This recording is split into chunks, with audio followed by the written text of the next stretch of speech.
Ну, я хотел бы коротко рассказать, вот, как тюркские народы, они богаты фольклором, и у них очень много эпосов разного, ну, разножанровые произведения, и очень много.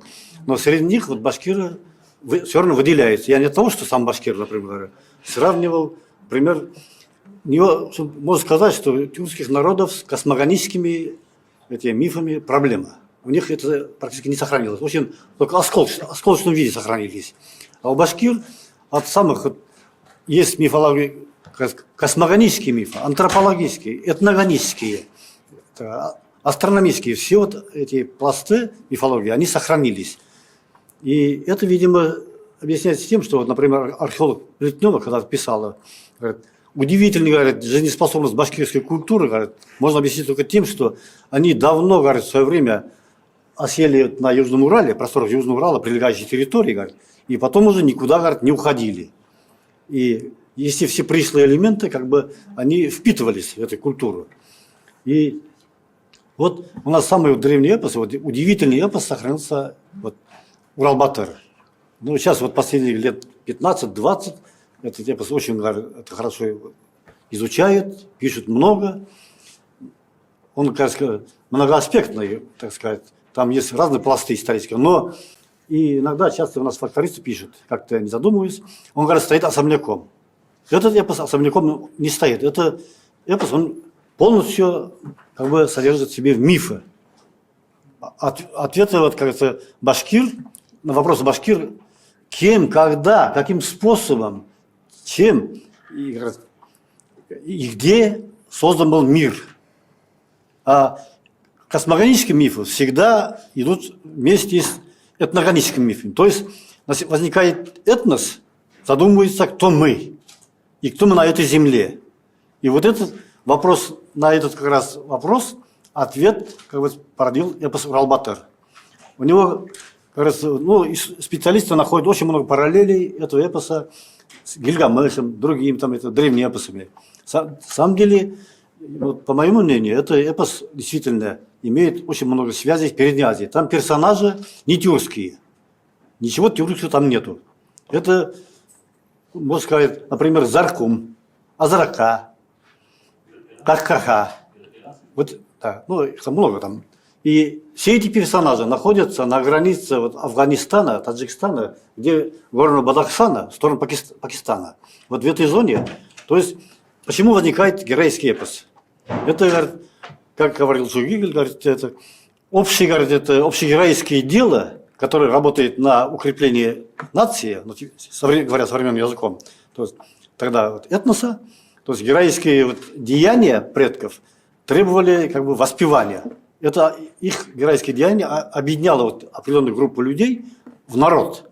И вот на этой базе вот как раз именно походы вот, южноуральских этих сако-сарматских племен, ареала вот где-то вот в сторону Индии, нынешний Пакистан, Пенджаб, Афганистан, вот в той зоне, где вот Бактрия, вот восточный Иран, вот туда они ходили в походы. Это историками уже как бы установлено, археологами установлено. Именно отсюда ходили. Вот Балахванцев, есть такой археолог, специалист, он Институт востоковедения работает, вот, он прям пишет, что наибольшая концентрация всех археологических находок, ахеменидский период и более ранее, находится именно на Южном Урале. И он объясняет это тем, что вот здесь скотоводы, кочевники Южного Урала ходили, нанимались в Дарью и до этого Киру и ходили воевать. И оттуда приносили как бы трофеи. И вот этот момент, исторический момент, он находит как бы воспевание эпоса Урал-Батыр. То есть, когда возникал вот этнос башкирский, как бы ядро этноса, и вот эти деяния как бы легли как бы ядром этого эпоса, то есть исторические. Это вот один пласт. То есть возникает этнос. Потом второй, вот, есть башкирский эпос Узак-Тузак, Балабашняк, Ярсыга. Узак-Тузак, осколок малых печенегов, если говоря, перевести. Это уникальный эпос. Он записан у башкир-айлинцев. А айлинцы, они свое происхождение связывают со Средней Азией. Вот я получил письмо из Узбекистана, из Термеза. Там как раз вот айлинцы до сих пор живут. Но они уже узбекселись, как говорится, перешли на узбекский, после узбеки. Но сохранили много из своей культуры. Вот этот как раз специалист, он кандидат исторических наук, он меня просил материалы. И там же башкирские горы. То есть, когда это событие в IX веке, когда Башкиро-Печенежский союз был разгромлен у Аральского моря, и после союзом, войском союзных кимаков, карлуков, агузов, печенеги и башкиры, которые южные башкиры, ушли в сторону Причерноморья. Ну, это из истории знаете. А северная, вот, уральская часть, они остались. Те, которые ушли в сторону Причерноморья, потом оказались под давлением опять агузы туда, торки их давили. Они оказались в Венгрии, нынешней Румынии, вот, Пенсильвания, вот, где там живут, венгры живут. Вот эти вот как раз осколок вот тех башкир и печенегов. И часть обратно вернулась на Урал. И у Хаукали есть упоминание, говорят, что печенеги, вот, разбитые у Аральского моря, у Гурганского моря, говорят, перебазировались на Южный Урал. То есть башкирам, потому что башкиры были часть печенежского мира. Это из дуализма. Там же перечисляется 4 этноса, то есть 4 группы тюрка. Там во всех восточных источниках говорится, баджанаки, баджгирды, баджани и наукирды потерпели поражение у Гурганского озера. Это 9 век, середина 9 века, по данным археологов. Потом вот, узбекский востоковед Шамсиддин Камальдинов, он в Уфу приезжал, у меня спрашивал, кто изучает вот это? Я говорю, никто не изучает. Но это же, говорят, удивительно, говорят, что вы не изучаете. Говорят, сейчас вот, он рассказывал то, что вот я, вот при Черноморье ушли, а сейчас, говорят, башкиры ушли на юг Каспийского моря, там, южные берега. Там, говорят, создали государство. Там прожили где-то 100 с лишним лет, потом сельджуки их выдавили оттуда, те пошли опять на более запад. Потом через Египет, как нанялись мамлюкам, оказались в Кордове, говорят, Андалусии. Там, говорят, создали государственность. Вот, ну, он по восточным источникам, он арабист хороший, он их изучал. И вот получается, что в башкирском эпосе Узак-Тузак, вот этот исторический, вот этот, осколки вот этих сведений, они сохранились. Очень удивительные. Это вот второй вот пласт вот, исторический, вот, освещение исторических сведений. Например, другой эпос Кусяк-Бей. Это уже проникновение кипчаков на Южный Урал. Башкиры были, и вот кипчаки. И, кстати, вот к вашей теме, вот, когда это, мы всегда говорим, что татаризация, а мне кажется, что идет кипчакизация. Вот 1000 лет башкиры под массивным окружением кипчакского мира. И более древний башкирский язык, он претерпел очень мощное влияние вот, кипчакского. Сам татарский этнос, ведь он тоже очень молодой, если взять.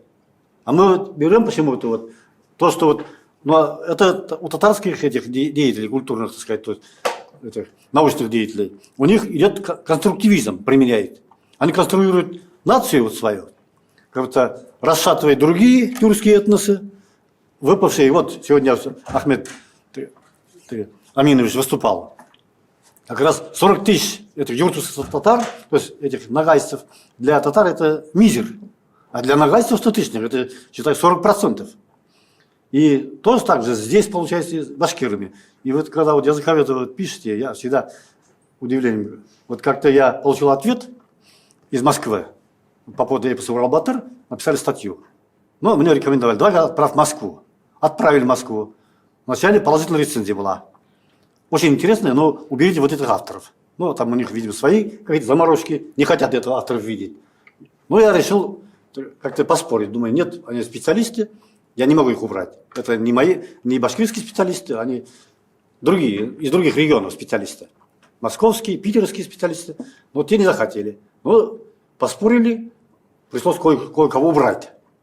Обратно послал вторая рецензия, там, ну, там перевести на английский язык, я все это сделал. Третья рецензия поступает. Уже, видимо, отдали кому-то из татар. Вот. Или таким вот. Тут уже пишет коротко на несколько предложений. О каком башкирском, говорит, это можно говорить, если, говорит, башкиры отпочковались от татарского языка в конце 18 века. И все. Но я уже понял, что не будет публикации. Просто написал, это рецензия, говорю, это просто бред, говорю, не научный это. И вот поэтому вот этот момент, вот, кипчакское проникновение кипчаков на Южный Урал, и отражается башкир, эпосы Кусяк-Бей. Там говорится Башкиры, говорят, тюрки мы, мусульмане. Там четко вот идентификация идет. Мы, говорят, тюрки. И перечисляются рода, среди них кипчаки. Вот там идет две версии есть. Бурзянская версия, это как башкирские, местный, и пришлый кипчакский, Бабсак. И его как раз, это могила этого Бабсак-Би, в нынешнем Бурзянском районе, где вот постоянно происходили стычки между местными этими племенами и пришлым кипчакским. Там его, в конце концов, Бабсака убили, и потом у нас известный археолог Мажитов копал, отправил черепа, его кости в Москву, там они где-то и заблудились, эти кости, не вернулись.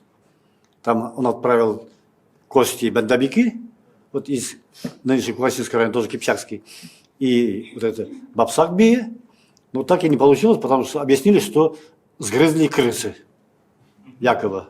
Но там вряд ли крысы сгрызли, потому что уже там органики уже, наверное, и не было уже. Вот такой вот. Это вот эпос Кусякбей, другой пласт. Потом идет уже чуть уже как бы золотоордынский период. Эпосы идут, например, эпос Идигей. Эпос Идигей это чисто вот Ногайского круга эпос. Тут именно есть у народов, которые входили в Ногайскую Орду. Вот есть татарский вариант якобы. Но может ли быть татарский вариант, если у них нет терминологии? Например, я купил в Казани вышедший Едигей, он их тоже не был опубликован. Где-то в конце 80-х годов они опубликовали. Я купил, привез отцу. Отец у меня простой читатель, он любил читать. Привез. Но на каждой странице для татарина это непонятные слова. Идут объяснения, комментарии. Объяснение это. Отца это тормозило. Он удивленно возмущался, говорит, зачем мне объясняет, что такое, например, РНГ? Для татар это непонятно, для казанских татар-то, поволжских. А для башкира это, нагайца, это понятие, как скотоводу. Четко ясно он понимает. Что терминологии очень много. Вот он не может быть татарским. Там воспевается деяние Ногайской Орды, а не Казанского ханства. У них нет термина, означающего эпос. Например, у башкир Кубайыр, другие там, Иритак, несколько терминов есть. Есть термин, как бы, носитель этого, сясян башкир, или ярау. У нагайцев жирау. Но у татар его такой нету. Ну как же он может быть эпосом? Например, другой эпос татарский, Сурабатыр. Там четко, говорит, вопрос идет. Куда, говорит, идешь, Сурабатыр? Он говорит, иду на Казань, иду громить его. Если он идет громить, как он может быть их национальным эпосом? Я спрашиваю ребят, своих знакомых, казанских ученых, это что за это герой, говорит, национальный, который идет громить вас самих? Ну так же не бывает. Те не бывают, ну это, говорит, ну. И они записаны не на территории Казанского ханства. События все происходят на Ногайской Орде, чужой территории. И воспевается деяние батыров Ногайского круга. Там и башкиры воспринимали себя как часть вот этой Ногайской Орды. Они поэтому и вот Идигей у них как свой герой. И все воспевается, в отличие от Ногайских, у ногайских степь воспевается, а у нас он воспевается Уральские горы, Урал. Что Идигей воюет за этот Урал, чтобы защищать вот этот народ. То есть вот этот момент уже другой исторический пласт. Потом идут другие, там Ногайские круга есть эпосы. Потом идут вот уже Карагакал эпос. Это уже 18 век, башкирские, это, как говорится, деяния, когда во время восстаний воспеваются общенациональные действия, что как бы требует сопереживания и как бы, чтобы понять события. И возник эпос Карагакал. Потом уже идет Юлай и Салават. Это уже Салават-Юлаевское время. И после этого общебашкирских выступлений как таковых не было уже. Но власти наконец-то, как говорится, усмирили и сумели с башкирами, как говорится, найти им нишу, сделали вот их как воинским сословием. Типа, хотите воевать, вот будете кантонным. Система, вот создаем вам войско и воюете. И как бы после этого у нас эпосов уже нет, значит, появляются исторические песни. Но отдельные люди все равно восставали против власти. Героические личности всегда находились, и уже воспевались, их деяния воспевались в песнях исторических. исторического характера. Весь 19 век практически исторические песни, героические. То есть получается, что у башкир вот, история вот самой древней, от момента появления этноса до, кажется, появления письменной истории, вот эти фольклоры воспеваются исторически через средства фольклора. Вот у меня выступление вот в этом отношении. Хотел осветить вот это. Все, спасибо за внимание.